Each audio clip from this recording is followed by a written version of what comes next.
నుంచి మనం గమనిస్తూ ఉంటే ఈ రాష్ట్రంలో నాటు సారా నారావారి సారా ఏ రకంగా ఈ యొక్క ఆంధ్ర రాష్ట్రంలో విచ్చలవిడితనంగా ఒక కుటీర పరిశ్రమలాగా తయారై వివిధ పార్టీ హోదాల్లో ఉన్నటువంటి నాయకులందరూ కూడా తమ ఆధీనంలోకి తీసుకుని ఏ రకంగా తయారు చేసి కల్తీ మద్యాన్ని సమాజంలోకి ఎలా తీసుకొస్తున్నారో మనం గమనిస్తూ ఉన్నాం. దీని మీద ఈ ఎక్సైజ్ అండ్ ప్రొహిబిషన్ వాళ్ళు మొలకల చెరువు తంబలపల్లి నియోజకవర్గంలో దాడి చేసి పట్టుకుంటే మేము కూడా చాలా ఆనందించాం.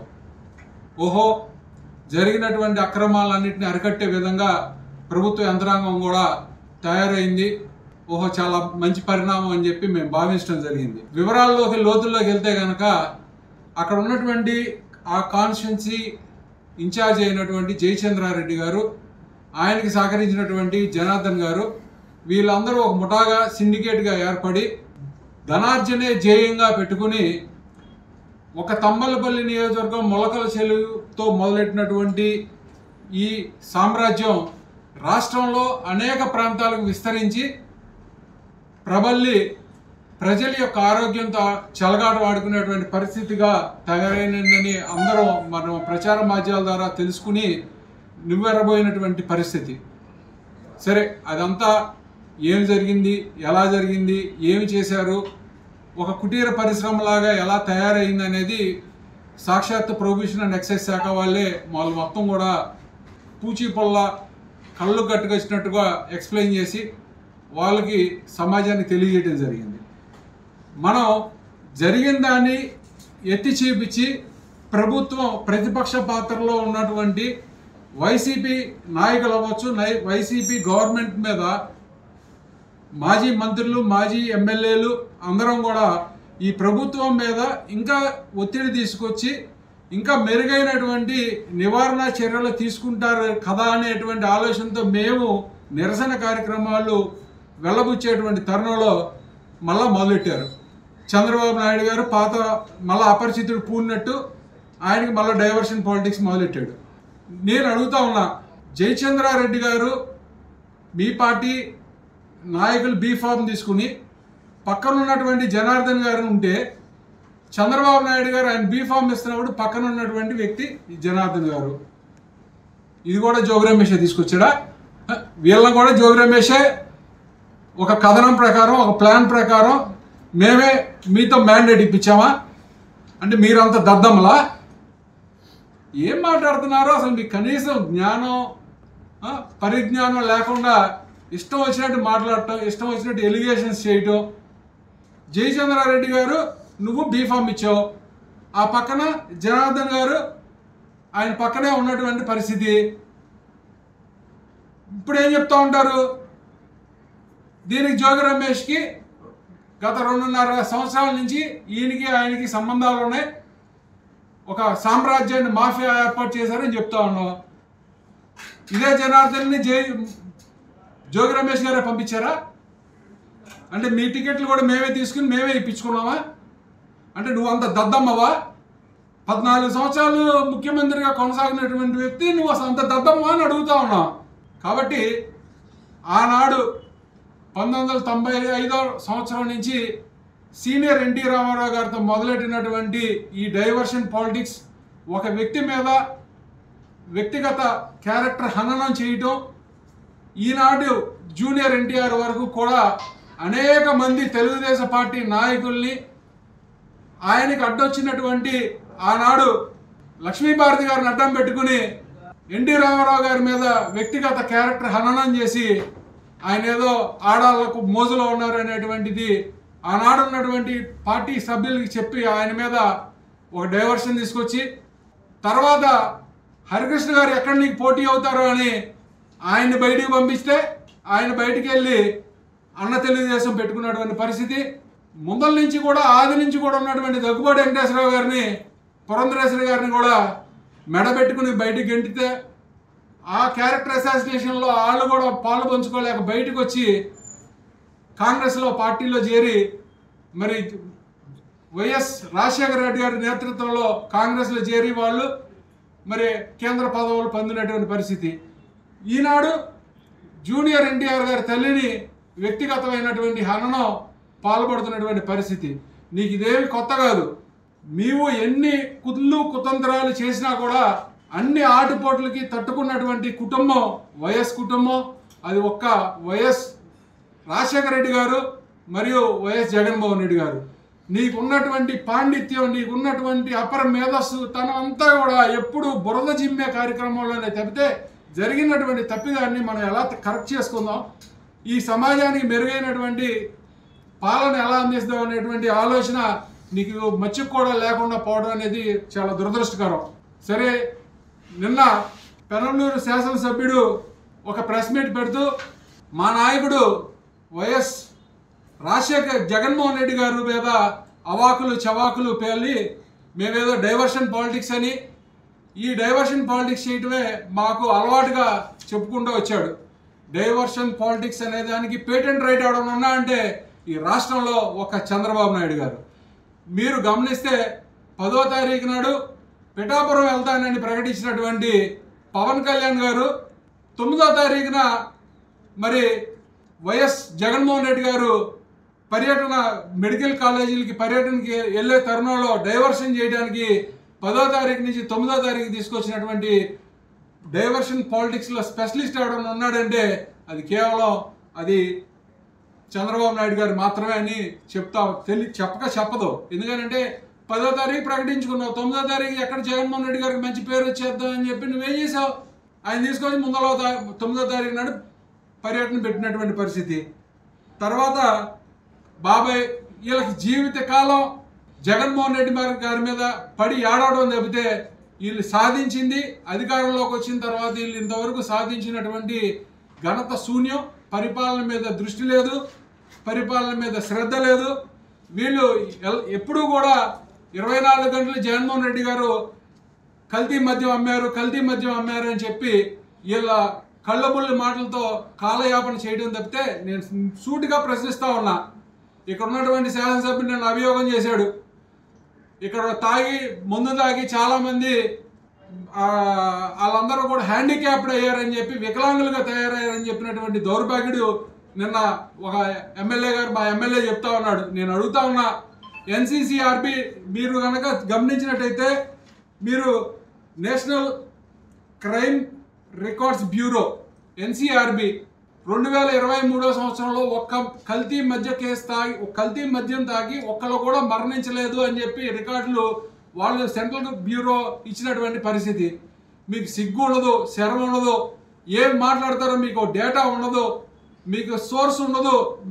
మీ ఫ్యాక్టరీల్లో తయారయ్యి ఫేక్ ఫ్యాక్టరీలో తయారైనటువంటి ఏదైతే ఫేక్ న్యూస్ ఉంటుందో అది జనం మీదకి చెప్పి జనం మీదకి నమ్మించాలనే ప్రయత్నం చేయడం తప్పితే మీ జీవిత కాలం కూడా ఒక్కటంటే ఒక్కటి నిజం చెప్పేటువంటి పరిస్థితి ఉండదు.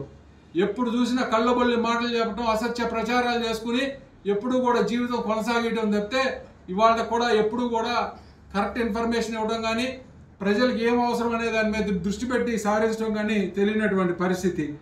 మరి ఇంక చెప్తా ఉన్నాడు, జగన్ గారు వాళ్ళ చెల్లిని మోసం చేశాడు, ఏదో పిచ్చి మాటలు మాట్లాడుతూ ఉన్నాడు. నేను అడుగుతా ఉన్నా, మీ నాయకుడు ఏంటి మోసానికి పేటెంట్ రైట్? కుటుంబ సభ్యులనే మోసం చేసినటువంటి ఘనమైన కీర్తి గడించినటువంటి వ్యక్తి ఎవరు ఉన్నాడంటే అది కేవలం నారా చంద్రబాబు నాయుడు గారు. ఆయన వారసులుగా ఉన్న మీకు తప్పితే జగన్మోహన్ రెడ్డి గారు చెప్పిందే చేస్తాడు, చేసేదే చెప్తాడు. మీకు కావాలి, ఒకరోజు మోడీ గారిని వెధవ అంటారు, ఇంకో రోజు పవన్ కళ్యాణ్ సన్నాసి అంటారు, ఒకరోజు ఇంకో పార్టీ వాళ్ళని ఇంకోటి తిడతారు. మీకు అవసరమైన రోజున అందరూ కూడబలుక్కుని మళ్ళా సిగ్గు శరం లేకుండా నడిచేటువంటి పరిస్థితి మీది. నేను ఒకటే చెప్తా ఉన్నా, మాకేం కొత్త కాదు, ఓటములు కొత్త కాదు. ఒక సీటుతో మొదలైనటువంటి ప్రస్థానం మొదలైనటువంటి వైఎస్ఆర్ సిపి ఒక సీటు మేము సింగిల్గా పోటీ చేసాం. తర్వాత వచ్చినటువంటి బై ఎలక్షన్లో 16 మేము సొంతంగా గెలిచాం. తర్వాత 67 సొంతంగా గెలిచాం 2014లో. 2019లో 151 సింగిల్గానే చేసాం. మళ్ళా 2024లో 11 కూడా మేము సింగిల్గానే చేసాం. అది జగన్మోహన్ రెడ్డి గారి యొక్క సత్తా. అది తెలుసుకో. బతుకుతే జగన్మోహన్ రెడ్డి గారి లాగా బతకడం అలవాటు పడండి. లేదంటే చెప్పిందే చేయడం, చేసేదే చెప్పాలి తప్పితే మోసం చేయడం, జీవిత కాలం ఎప్పుడు బతకడం తప్పితే ఒకడు కూడా నిజం చెప్పట్లేదు అనేది మీ ద్వారా తెలియజేసుకుంటూ, ఇంకా ఇక్కడ ఉన్నటువంటి మాజీ ఈ జిల్లాలో వ్యవహరించినటువంటి మాజీ శాసనసభ్యులు, మాజీ మంత్రివర్యులు జోగి రమేష్ గారి మీద అవాకులు చవాకులు పేలాడు. ఏదో జోగి అంటే రోగి అని, ఆయన ఆర్థిక విధ్వంసకారుడని, ఆయన చాలా మంది దగ్గర డబ్బులు దండుకుంటమే జయంగా పెట్టుకునేటువంటి వ్యక్తి అని చెప్పి ఏదో నోటికి ఏది వస్తే అదుపు లేకుండా మాట్లాడినటువంటి పరిస్థితి. నేను అడుగుతా ఉన్నా, నీ బతికేంటి? నువ్వేం మాట్లాడావు? వాడు వీడు ఏకవచనంతో మాట్లాడినటువంటి పరిస్థితి. నీ బతికేంటి? నువ్వెప్పుడు ఓడిపోలేదా? నువ్వేంటి సర్పంచ్గా ఓడిపోలేదా? ఎమ్మెల్యేగా ఓడిపోలేదా? గెలిపోవటములు అనేవి సర్వసాధారణ రాజకీయాల్లో. నువ్వేదో గెలిచావు కదా అని చెప్పి హెచ్చు మాటలు చెప్తే బొచ్చు ఊడిన రోజున మాత్రం నువ్వు చాలా బాధపడతావని తెలియజేసుకుంటూ, నువ్వు అవినీతి గురించి మాట్లాడావు. ఆయన ఏదో ఏది చేసినా కూడా అవినీతికి పాల్పడ్డాడు, ఏది చేసినా కూడా అవినీతి సొమ్ముతోనే సంపాదించాడు అని. నువ్వు చేసేది ఏంది? నేను నేరుగా అడుగుతా ఉన్నా, ఈ మున్సిపాలిటీలో లేకపోతే ఈ నియోజకవర్గంలో ఒక్కటంటే ఒక్క పని నేరుగా స్వచ్ఛందంగా ఏ పౌరుడైనా ఆఫీసుకి వెళ్ళి రూల్ పొజిషన్ ప్రకారం చేసుకునేటువంటి పరిస్థితి ఉందా? నీకు ఇష్టమైతేనేమో డిమాలిషన్ చేస్తావు, నీకు ఇష్టమై మీ పార్టీకి సంబంధించిన కార్యకర్తలకేమో అదనపు ఫ్లోర్లు వేసుకోవచ్చు. మా పార్టీకి సంబంధించిన ఎవరైనా చిన్నపాటి తప్పిదం చేస్తానేమో కేసులు బనాయించి వాళ్ళ లోపల వేపిస్తావు, డిమాలిషన్ చేపిస్తావు. నువ్వు చేయలేదా అని అడుగుతా ఉన్నా. నీకు పెత్తందారి వ్యవస్థ, నీకు వెనతో పెట్టిన విద్య. మచ్చుకి ఒకటి చెప్తా, ఇక్కడ మరి ఆయన సంబంధించినటువంటి వ్యక్తులు నిర్మించుకుంటేనేమో రూల్ పొజిషన్ వైలేషన్ చేసి లేకపోతే ప్లాన్ లేకుండా కట్టుకుంటేనేమో అవన్నీ సక్రమం. అదే మా బలహీన వర్గాలకి సంబంధించిన వ్యక్తులు ఎవరన్నా నిర్మించుకుని ఆయన అడిగినటువంటి రొక్కం చెల్లించుకోలేకపోతే వాళ్ళని మాత్రం వెంటనే పగలగొట్టేటువంటి ప్రక్రియ. ఇదే రూల్ పొజిషన్ అందరికీ వర్తించదా? మేము అడుగుతా ఉన్నాం.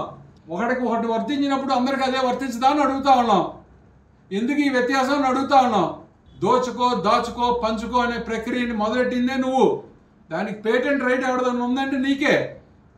ఎలక్షన్లు అప్పుడు గగ్గోలు పెట్టావు, జోగి రమేష్ వచ్చేసేస్తున్నాడు, జోగి రమేష్ ఇచ్చేసేస్తున్నాడు, ఇసుక తోలేస్తున్నాడు అని టెంటుల్లో పడుకుని ఏడ్చావు.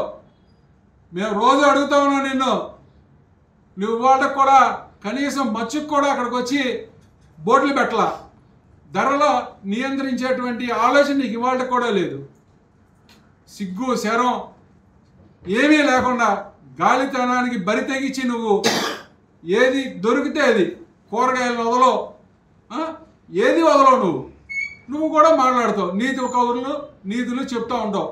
అందుకని నువ్వు ఈ పిచ్చి ఆరోపణలు మానుకుని వెంటనే నీ యొక్క దృష్టిని, ఆలోచనని మిగిలినటువంటి కాలం ఎలా అభివృద్ధి కార్యక్రమాలు చేయాలో, లేకపోతే ఈ నియోజకవర్గానికి ఏం అవసరం అది దాని మీద దృష్టి పెట్టమని హెచ్చరిస్తూ, నువ్వేదో ఉడతూపులు చెప్పి నేను అది రానివ్వను ఇది రానివ్వండి బెదిరేవాడు ఎవడో లేడు ఇక్కడ. ఏంటో చెప్పాడు. ఫారెన్లో హై స్కూల్లో ఎలక్షన్లు జరుగుతూ ఉంటే దాడులు చేసావని, నువ్వు కొడతా ఉంటే చూస్తూ ఉంటాం. నువ్వే పోటీగాడువని మమ్మల్ని కొడతా ఉంటే మేము తిరగబడకుండా నీ అంక చూస్తూ ఉంటాం. నువ్వు కొట్టిన దెబ్బలన్నీ మేము భరించి ఎదురు తిరగకుండా ఉంటే మంచివాళ్ళం, ఎదురు తిరిగితే పిచ్చేవాళ్ళం. నువ్వేమి ఇక్కడే నియంతవు కాదు. నెపోలియన్ బోనిపాటలు అంటాడే, ఆయన సామ్రాజ్యాలు కూలిపోయినటువంటి పరిస్థితి. నువ్వు కూడా అహంకారాన్ని తగ్గించుకుని ఒళ్ళు దగ్గర పెట్టుకుని ఏం మాట్లాడుతున్నావు అనేది స్పృహతో మాట్లాడి బలహీన వర్గాలకు సంబంధించినటువంటి నాయకుడిని హేళనగా మాట్లాడటం మానుకోమని హెచ్చరిస్తూ, ఇంకొకసారి ఇటువంటి మా నాయకుడి మీద అవాకులు చవాకులు పేలిన సహించేది లేదని తెలియజేసుకుంటూ, నీకు ఇది మామూలుగా అయిపోయింది. మమ్మల్ని తిడతాం, మేము తిరిగి తిడితే ఏడవటం. మమ్మల్ని అనడం దానికి, నువ్వు అనిపించుకున్నాం దానికి. మా నాయకుడు నువ్వు ఎందుకు తిడుతున్నావు? ఒక సబ్జెక్ట్ మీద మాట్లాడు. వ్యక్తిగతమైన విషయాలు టార్గెట్ చేసి మాట్లాడుతావు, మేము మళ్ళీ తిరిగి అంటే ఏడుతావు, బోరుని ఏడుస్తావు. అందుకని నువ్వు ఏడవకుండా ఉండాలంటే మమ్మల్ని వ్యక్తిగతంగా లేకపోతే మా నాయకుల్ని వ్యక్తిగతంగా మాట్లాడటం మానుకోమని మరొకసారి హెచ్చరిస్తూ ఇటువంటి కార్యక్రమాలు ముగింపు పలకమని తెలియజేసుకుంటూ సెలవు తీసుకుంటాం.